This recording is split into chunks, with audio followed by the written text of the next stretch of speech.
Mayambu khurumjari ngasidi ai mayamda Ahaoba Achapot ama saba usarake Achapot sigi mamingna Gujiya kawi asigi Achapot se hek ubada mayamna sungsoi soidana hairakani asidi yam lairamidana Achapot si saba matamda masansu yamna sangoi matamsu yamna sangoi adudi thengtharagunsi Gujiya se homina rosi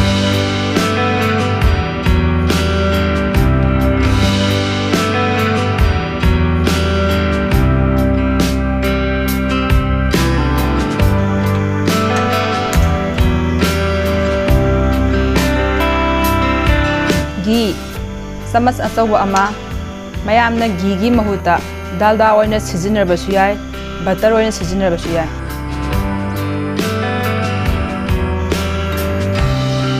suji khara halwa hawada sizinarba suji do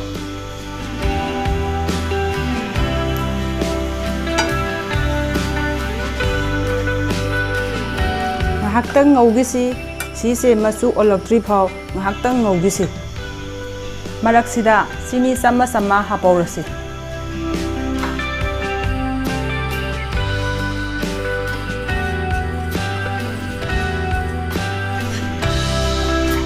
Masu si kharga ngangsila sigi se ngahaktang ngawbada masu olakpane. Minute ani muktani sangi si.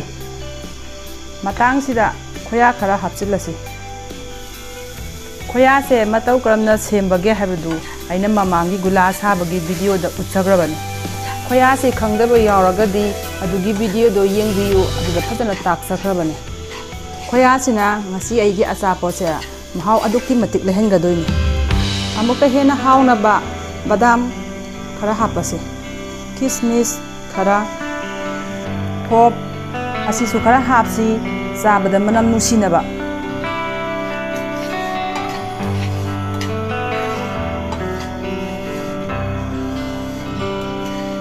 Sigi sang kita yare mai muthatlasi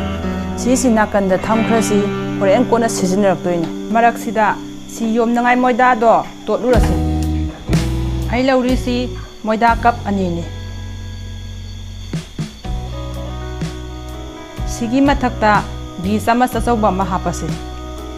ising haptingaida gi si hana phajana totkhisi gi sina horen Achapot si saba ganda wai ka hendoini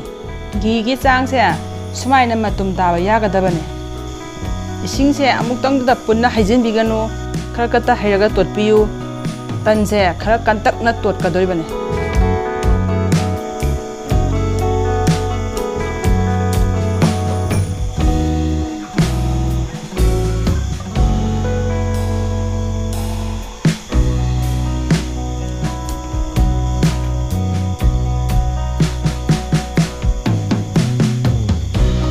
Thotpase asigi chang asi makhum ama kopsilaga minute 10 dang rest hon khisi maraksida sinigi mahi athumba do semorase konsi mai thatingai da chini cup amaga makhai muk phajilase isingna cup ama laurase haujik mai tharasi Sini se ot pale piganu natradi makhada katsingini Siam kuina sawangadaba nate ngahakhtani sawangadaba matang sida manam nungsinaba LIG khara hapase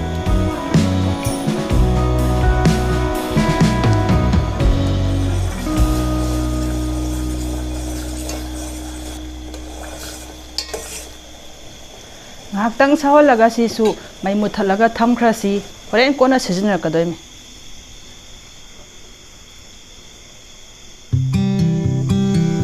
ngasai moida duni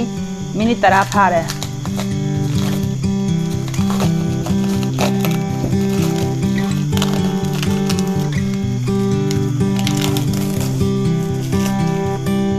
si hapetang totkhisi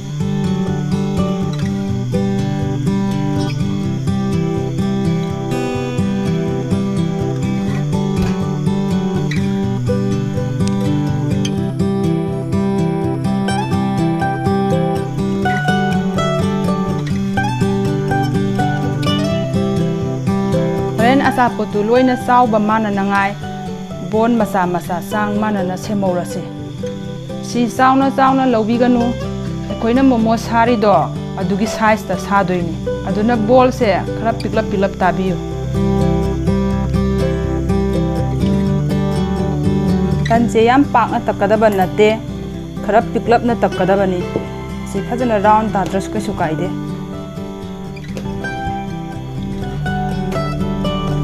सी पाइबा सांग से सिमुकी सांग दंग तकपियो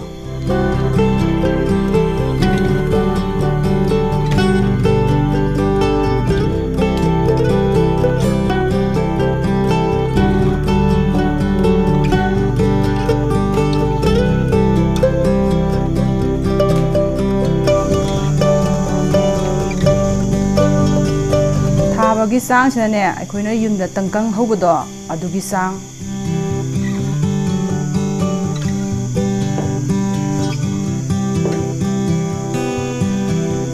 अहानबदा तनसी खुबाक मयाइदा थम्मसी अदुगा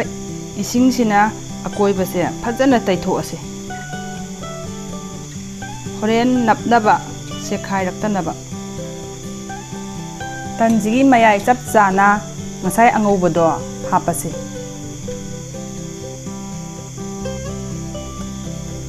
aina thupiba sumaina mayaida sapchana thupiro matai matai singse phadana napsin biu horen che khairaktanaba ai hojik asigi mapan se design lama haptoini sigi matungda achapot se amu henna phajara dawni do horen tawba matamda ngasai aina manungda hapkhiba pochingdo amuhana mapanda thok amaroidabani ahanbada si matai se khara singaga thekchinbiu aina tawri sumaina maninglomde kharaga singa sumaina sang manana thekchinbiu asisina achapot ki mapan se thauri dawna mayek nairaga phajana leigidoini sumaina mapan se thekchingradi horen achapot se tawba matamda manunggi do mapanda amuhana thokpa ngamaroidabani mapan se chamchamaga phajadra handakisna atopa design lamani asisu adum phajabane sidasu ngasai domaina mayai chapchana hapase sigi mathakta tallama chapchana lonsilase ngasai domaina sisu matai matai se phajana napsinbiro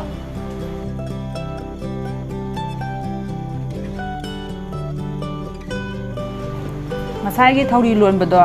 adumaina sisu chap manana londoine khenaba haibu asina round oi haibai wane aigi mi engdadi asigisne hena phajai adu mayamgi mi engdana karambana henbano haibadu comment da haibiro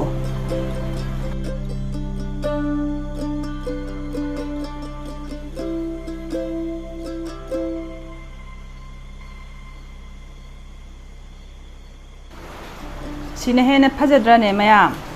साबा लोरबनिना सी अमुक ताउनबा तौरसे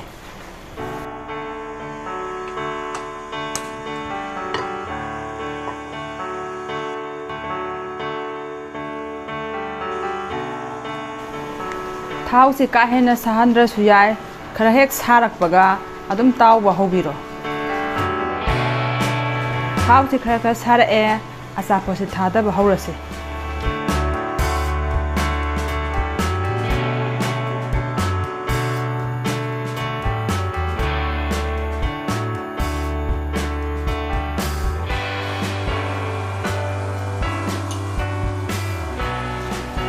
masu khara hek lakpaga achapot se onthokpiu marak marakta ontho insin tawraga achapot se sana masu hek lakribong tawdoini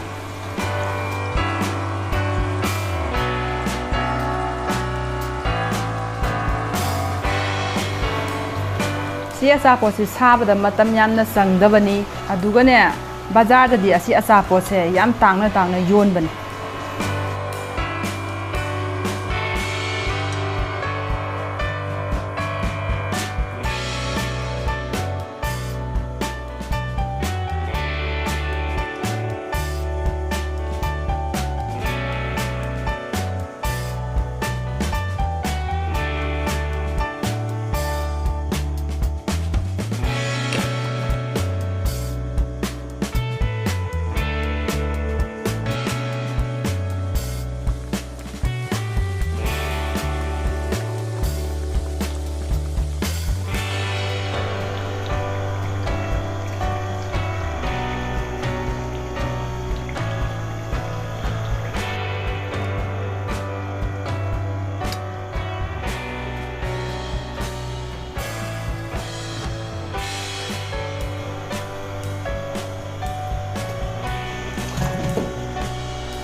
Achapotse saringaysidha ngasai ahanbada semkhiba chini mahido adu lupase karigumba chini mahido ingkhragadi lumbu lumbu sahanbiyo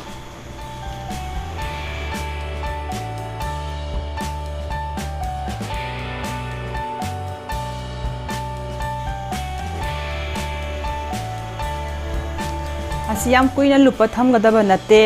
haipet khatang tehelambai wane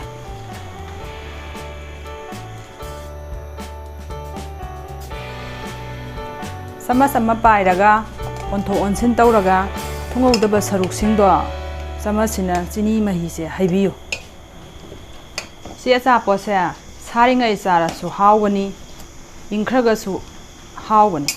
mahaw amamamne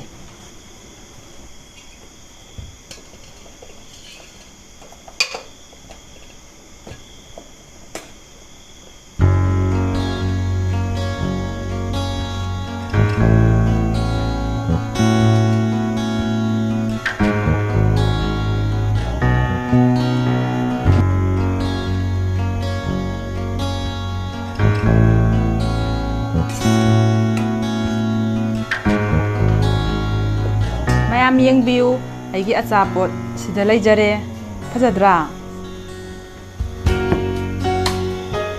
si achapot se sabla yam laidra sida sangiba machan singchisu yumda loina phangba ngaktani ngasai aina hapchagiba khoya do adu haptraga su kasu kaide sumnagi aina mahaw henangai hapchabani mayam da khoya leibida taragadi suji khaktana horasu kasu kaide mayam su yumda try tawbiu aingonda comment tibirao adudi mayam ngasi aina sari ba gujiya si mai tadra ne